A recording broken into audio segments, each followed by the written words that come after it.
नमस्ते दोस्तों, आप सब कैसे हो? मेरे चैनल पर आपका स्वागत है। फिर से एक रस भरी कहानी में। आज की कहानी बहुत ही खतरनाक है, जो कहानी के सुनते ही शरीर का हर पार्ट खड़ा होने लगेगा।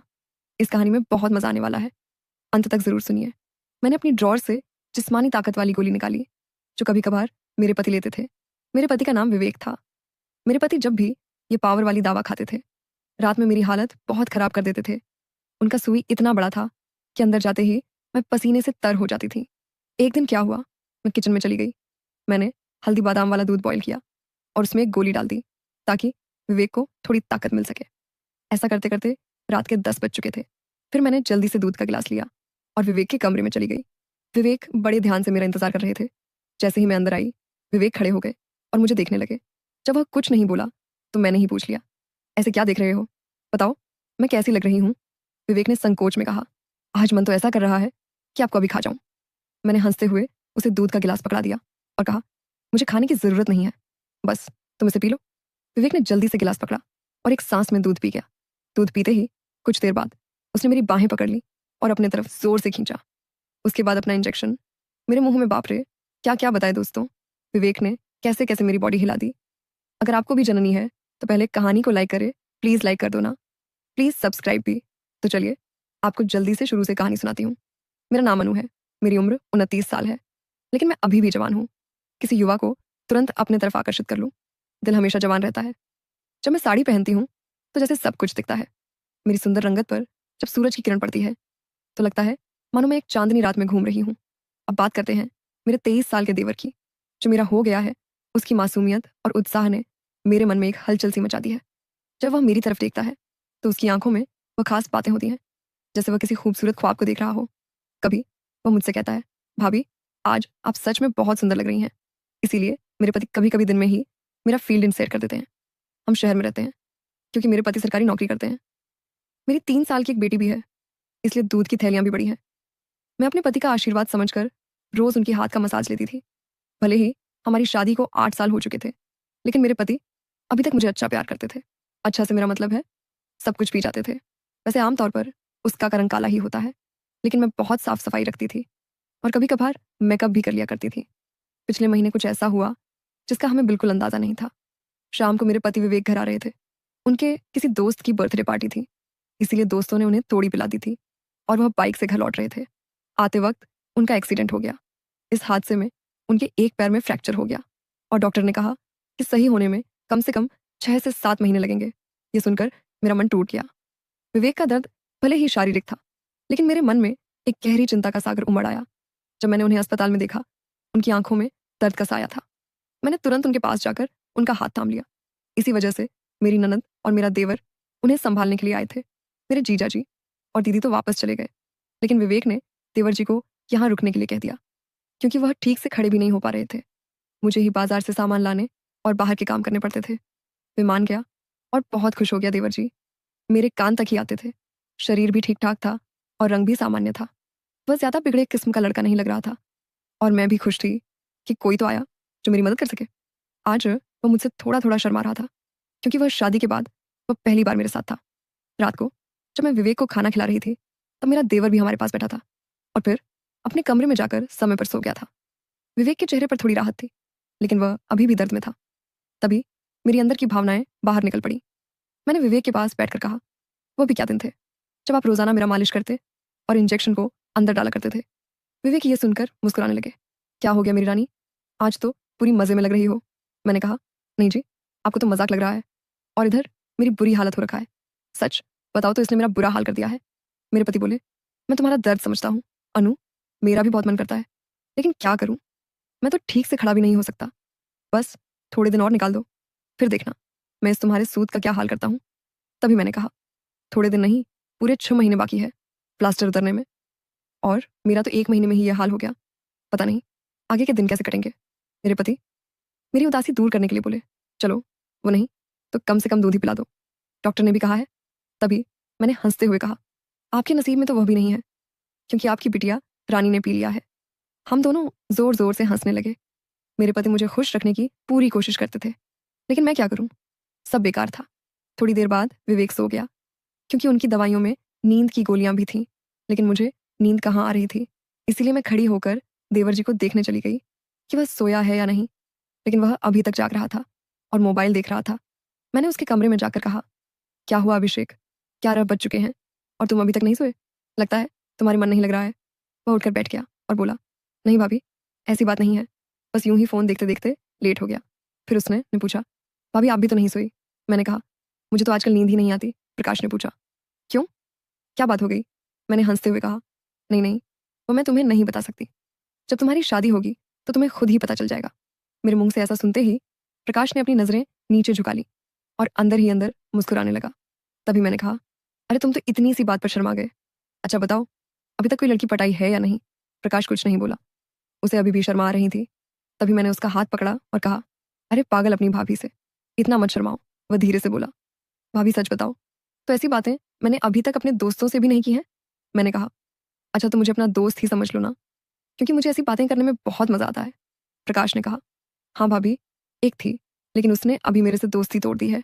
मैंने पूछा, तुमने उसकी सुताई तो कर दी होगी ना? प्रकाश बोला, नहीं भाभी, सच बताऊं तो मैंने उसे ढंग से टच भी नहीं किया था। मैंने मुंह बनाते हुए कहा, तुम तो बड़े भोले हो, चलो कोई बात नहीं। अब तुम मेरे पास आ गए हो तो मैं तुम्हें अपना खिला पिला करके जवान कर दूंगी। मैं बातें करते करते प्रकाश के कमरे में ही सो गई थी। सुबह जब मेरी आंखें खुली तो प्रकाश बेड पर बैठा हुआ मुझे ही निहार रहा था। मेरे उठते ही प्रकाश ने मुझे गुड मॉर्निंग बोला। जब मैंने पूछा, क्या देख रहे हो, तो वह बोला, भाभी आप सच में बहुत खूबसूरत हो। मैं मुस्कुराते हुए बोली, अच्छा तो अब तुम सुबह सुबह खूबसूरती का नज़ारा ले रहे हो और रात को तो बड़े शर्मा रहे थे। वह मुस्कुरा करके पूछने लगा, भाभी आप बुरा ना मानो तो एक बात पूछ सकता हूँ? मैंने कहा, अरे पागल, मैं क्यों बुरा मानूंगी, पूछो क्या पूछना है। उसने मुझसे कहने लगा, भाभी सच सच बताना, आप जो 2.5 किलो के वजन अपने पास लिए घूमती हो, आपको भारी नहीं लगता क्या? उसकी अब बात सुनकर मेरी हंसी छूट गई। इसके बाद प्रकाश मुझसे काफ़ी खुल गया था और अब वह मुझसे ज़्यादा शर्म नहीं करता था। इससे मैं भी बहुत खुश थी, क्योंकि अब मेरा भी समय अच्छे से कटने लगा था। प्रकाश को आए हुए 15 दिन बीत चुके थे और वह मुझसे काफ़ी घुल मिल गया था। वह बाहर के सारे काम कर देता, बाजार से सामान ले आता और अपने चाचा को भी घुमा देता। मेरी तो बहुत सेवा करने लगा था। शाम को मेरा सर भी दबा देता और कभी कभी मेरे शरीर को भी आराम देता। लेकिन मेरी फरमाइश दिनों दिन बढ़ रही थी और मेरे पति की हालत अब भी वैसी ही थी। अब सब कुछ मेरी बर्दाश्त के बाहर हो चुका था। मैंने सोचा कि अब तो प्रकाश ही है जो मेरी हेल्प कर सकता है। वैसे मेरे पड़ोस में भी 2 लड़के रहते थे जो स्टडी करते थे। वे भी मुझे देखते थे। जब भी मैं छत पर बाल सुखाने या कपड़े सुखाने जाती तो वे मुझे ही देखते। और पहले तो मैंने सोचा कि उनमें से एक को पकड़ लो ताकि कुछ समय के लिए काम चल जाए। लेकिन फिर मैंने सोचा कि मैं इस घर की इज्जत हूँ और कल को पता नहीं इनमें से कौन मुझे या मेरे पति को बदनाम कर दे। इसीलिए मैं उन्हें भाव नहीं दिया। लेकिन प्रकाश तो घर का ही है, इसीलिए मैंने सोच लिया कि वही मेरी हेल्प कर सकता है। आज मैंने पक्का प्लान बना लिया कि आज प्रकाश से हेल्प ले ही लूंगी और अपने सूखे हुए खेत को प्रकाश से झूठवा लूंगी। उसके बाद मैं रसोई में खाना बनाने चली गई। जैसे ही प्रकाश नहाकर फ्रेश होने के बाद रसोई में आया, मैंने दूध निकालने का बहाना बना दिया। मैं रसोई घर में ही ग्लास से दूध निकाल रही थी। मेरी बेटी अभी मामा के घर गई हुई थी, क्योंकि घर में उसे संभालने वाला कोई नहीं था। इसलिए अब बाकी का दूध निकालना पड़ता था और घर में मेरे पति और प्रकाश के अलावा कोई नहीं था, तो मुझे डर भी नहीं था। जैसे ही प्रकाश अंदर आया, वह मुझे देखकर एकदम घबरा गया और कहने लगा, सॉरी भाभी, मुझे माफ़ कर दो, मैंने देखा नहीं, और बाहर जाने लगा। तभी मैंने उसे रोक लिया। अरे प्रकाश, क्या हुआ? कोई बात नहीं, अंदर आ जाओ। प्रकाश बोला, भाभी ऐसे मैं अंदर कैसे आऊँ? मैंने कहा, ऐसे वैसे मत करो और जल्दी से आकर मेरी मदद करो। प्रकाश का मन भी कर रहा था, लेकिन मैं उसकी भाभी थी, इसीलिए वो थोड़ा अनकंफर्ट फील कर रहा था। फिर मैंने उसे कहा, अरे इतना क्या शर्मा रहे हो, अब जल्दी से आओ और मेरी मदद करो। धीरे धीरे प्रकाश रसोई में आ गया और पास आकर खड़ा हो गया। वो मुझे देखता ही रह गया। तभी मैंने कहा, ऐसे क्या घूर रहे हो, क्या तुमने आज तक नहीं देखा? वह बोला, माँ कसम भाभी, मैं आपको बता नहीं सकता कि मुझे कैसा लग रहा है। बहुत ही अच्छा है भाभी। मैंने कहा, तारीफें करना छोड़ो और यहाँ मेरी मदद करो। तभी प्रकाश बोला, भाभी मुझे नहीं आता कैसे करना है। तो मैंने कहा, अरे बुद्धू, इसमें कुछ नहीं करना, ये लो पकड़ो और बस धीरे धीरे निकलो। थोड़ी देर बाद जब प्रकाश के हेल्प में हाथ तेज होने लगे तो मैंने सोचा कि अब मेरा आगे झुककर सही से काम करने का समय है। मैं आगे की झुकी और प्रकाश ने पीछे से मेरी मरम्मत करने लगा। लेकिन कुछ देर में ही प्रकाश का इंजेक्शन से पानी निकल गया, तो देखा कि प्रकाश का काम तो पहले ही खत्म चुका है। उसे देखकर मेरा मन बहुत उदास हुआ, लेकिन फिर भी मेरी हंसी निकल ही पड़ी। मैंने नाराजगी से प्रकाश को मारते हुए कहा, ये क्या किया पागल, तुमने तो शुरू होने से पहले ही खत्म कर दिया। इसके बाद जैसे ही प्रकाश का नशा उतरा, उसने हड़बड़ाते हुए कहा, सॉरी भाभी, सॉरी, वो मैंने ऐसा काम पहले कभी नहीं किया, इसलिए मुझसे ऐसा हो गया। मैं अभी जाकर साफ करके आता हूँ। और उसने मेरी एक भी बात नहीं सुनी और तुरंत रसोई में से चला गया। मैंने भी उसे ज़्यादा रोकने की कोशिश नहीं की, क्योंकि मैं समझ चुकी थी कि यह उसके लिए इतना आसान नहीं होगा। इस चक्कर में आज खाना भी लेट हो गया था, इसीलिए मैंने जल्दी से खाना तैयार किया और विवेक को कमरे में देने के लिए चली गई। वह भी बैठे बैठे खाने का इंतजार कर रहे थे।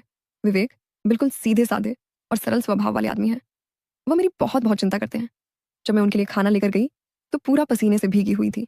मुझे देखकर वह बोले, इतनी जल्दबाजी क्यों करती हो? अनु, धीरे धीरे काम कर लिया करो ना। देखो तुमने अपना क्या हाल बना लिया है। तब मैंने उन्हें छेड़ते हुए कहा, यह तो कुछ भी नहीं है। जब तुम काम करते हो तो मेरा इससे भी बुरा हाल हो जाता है, और तब तो मैं तुम्हें रुकने के लिए भी कहती हूँ, लेकिन तुम तो यस कहकर काम की स्पीड को दुगना कर देते हो। मेरे मुंह से ऐसा सुनकर मेरे पति मुस्कुराने लगे। तुम भी ना, अनु कहाँ की बात कहाँ ले जाती हो। इसके बाद विवेक ने खाना खा लिया और मैंने उन्हें दवाई भी दे दी।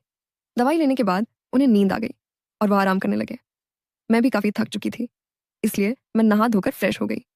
इसके बाद मैं प्रकाश के कमरे में उसे देखने के लिए गई, तो वह भी सो चुका था। फिर मैं भी आकर आराम करने लगी। शाम को जब मैं प्रकाश को चाय देने गई तो वह बैठा फ़ोन चला रहा था। मुझे देखकर उसके चेहरे पर मुस्कान आ गई। मैं भी उसे देखकर हंसने लगी और मैंने उससे पूछ लिया, क्या बात है प्रकाश, आज तो तुम काफ़ी ढीले ढाले से लग रहे हो। वह बोला, भाभी, वो मैंने पहली बार ऐसा काम का अनुभव लिया था। प्लीज़ आप बुरा मत मानना, मैं सच बता रहा हूँ, बिल्कुल मेरे से काम नहीं कर पाया। तभी मैंने उसे रोकते हुए कहा, अरे बेवकूफ़, मैं कब बुरा मानने लगी। वैसे सच बताऊँ तो मुझे भी अच्छा लग रहा था। इसके बाद मैं प्रकाश को चाय पकड़ा दी और उसके साथ बैठकर पीने लगी। हम दोनों बातें करने लगे। आज प्रकाश के मुंह से मेरे लिए तो फूल ही झड़ रहे थे। वह बस मेरी तारीफें ही करता जा रहा था। भाभी, आप बहुत अच्छी हो। मैं तो सोच रही हूँ कि सारी उम्र आपके साथ ही रहूं। इन 18 दिनों में मुझे स्वर्ग जैसा महसूस होने लगा है। और ऊपर से आपकी खूबसूरती। मैंने मुस्कुराते हुए कहा, आज तो तुम्हारे मुंह से सिर्फ तारीफें ही निकल रही हैं। लगता है प्रकाश मेरा हाथ पकड़कर बोला, आप सही कह रही हैं भाभी। अब आपको भी मेरे काम में मेरी मदद करनी होगी। अब तो आपको मेरी बात माननी ही होगी। प्लीज़ भाभी, मना मत करना। बस एक बार के लिए मेरी काम वाली बन जाओ। इसके बाद आप जो भी कहेंगी मैं करूँगा। जब प्रकाश सब कह रहा था तो उसका चेहरा टमाटर जैसा लाल हो गया था और मेरी मुस्कुराहट फूट पड़ी थी। मैंने उसके सर पर हाथ फिरते हुए कहा, अरे पगले, इतना सीरियस क्यों हो रहे हो? बताओ, मैंने तुम्हें कभी किसी चीज़ लिए मना किया है? वैसे भी अब तुम्हारे चाचा तो वैसा भी मेरे काम में मेरी मदद नहीं कर पाते हैं। और तुम इतना शर्माओ मत। अगर इतना शर्माओगे तो कैसे चलेगा? इतना कहने के बाद मैं बोली, आगे से अब तुम्हारे साथ ही सोऊंगी। बस तुम मेरा सर्विस अच्छे से करना। दोस्तों, कैसी लगी आपको रसभरी कहानी? अगर अच्छी लगी हो तो कमेंट में ज़रूर बताएं और साथ ही साथ इस चैनल को भी सब्सक्राइब कर दें, ताकि मैं इससे भी और ज़बरदस्त बातें आपके साथ शेयर करूं। और प्लीज़ लाइक करना नहीं भूलना। आप सब जानूं। धन्यवाद। वेट करें इसके आगे वाले पार्ट का।